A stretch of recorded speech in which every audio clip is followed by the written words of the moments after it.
welcome to another edition of Make Your Move Monday.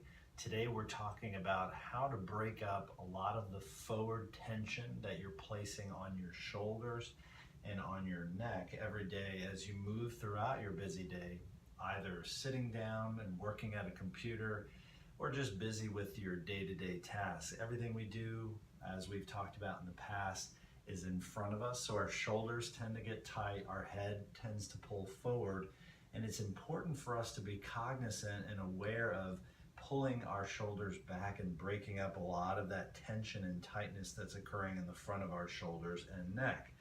In so doing, you'll release a lot of pressure that's being placed on your neck and of course your lower back. You'll also reduce the tendency and likelihood of developing those nasty trigger points that we tend to get right around our shoulders.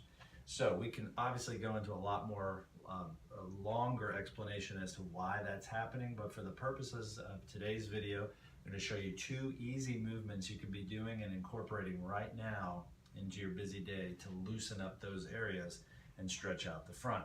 First thing we're talking about is using a foam roller. If you don't have one of these, it would be a good idea to pick one up. They sell all different kinds of densities.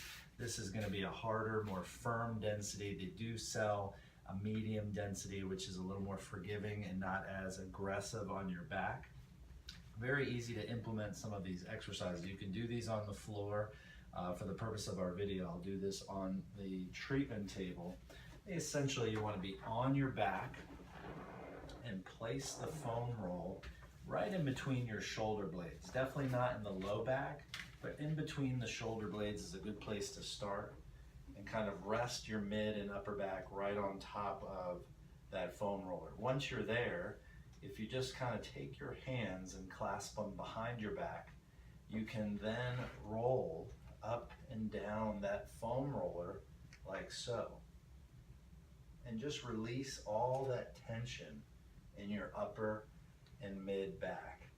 You'll feel the pressure of the foam roller really comfortable. At some points it may be uncomfortable into the rib cage and spine, but the goal of it is to loosen up all that tight restriction that comes about as a result of being too forward bent.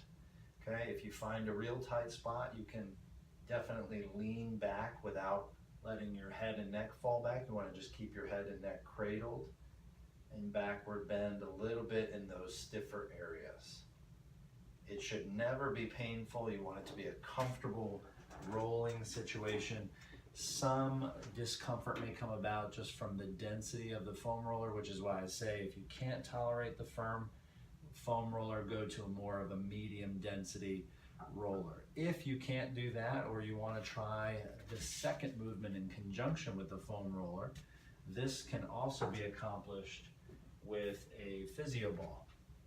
And with the physio ball, it's essentially the same movement, although the ball is a little more forgiving. So again, place that ball right in your upper mid back. Very carefully balance the ball. And then you can do the same thing, either roll up and down, or just allow your arms to stretch over the ball, to stretch out the tight pecs, and take some of the pressure off of your stiff upper back. I have some clients that like to just stay here and stretch. If your shoulders are a problem or you're feeling too much tension there, you could always clasp your hands and support your head and neck, as well as take pressure off the shoulders and just roll forward and back for about a minute or so. If these exercises are uncomfortable and you're finding it difficult to get into position, I certainly wouldn't recommend just pushing through that pain or moving out of balance in order to achieve that exercise. It may be a good idea to check in with a healthcare practitioner to make sure that those exercises are appropriate for you. And of course, if there's any pain or dysfunction associated with those movements, it's strongly recommended that you have an examination and determine what might be the root cause of that problem so that these exercises are more effective for you. Hope those two movements are helpful for you today. Try to work that into your day today, again, as long as they're comfortable and safe. And we'll check back in next Monday for another couple of movements that I think will be helpful to work into your busy days. Take care and God bless.